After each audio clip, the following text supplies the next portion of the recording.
என்னாச்சு? நீயே கை வச்சு பாரு.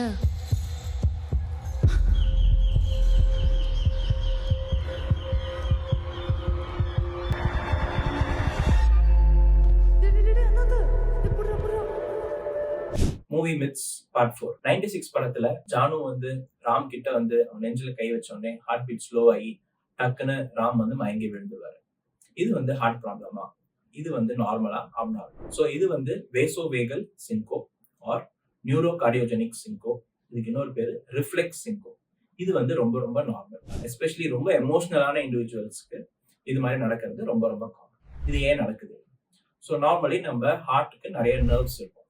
அந்த நர்வ்ஸ் வந்து ஹார்ட் பீட்டை ரெகுலேட் பண்ணும், பிளட் ப்ரெஷரை ரெகுலேட் பண்ணும்.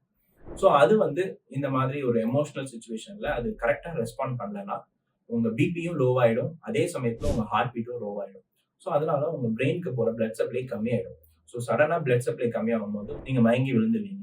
கீழே விழுந்து ஃபியூ செகண்ட்ஸ்லேயே blood supply to the brain வந்து ரெஸ்டோர் ஆயிடும், நீங்க நார்மல் ஆயிடுவீங்க. ஸோ இது வந்து ரொம்ப ரொம்ப காமன். ஸோ எஸ்பெஷலி அந்த எமோஷனல் சுச்சுவேஷன்லேருந்து நீங்க வெளியில வந்தாலும் இல்லை மயங்கி கீழே விழுந்தாலும் ஆட்டோமேட்டிக்கா இது சரியாயிடும். ஸோ இது வந்து ஹார்ட் ப்ராப்ளமா இருக்கிறதுக்கான வாய்ப்பு ரொம்ப ரொம்ப ரொம்ப கம்மி தான். பயப்பட வேண்டாம்.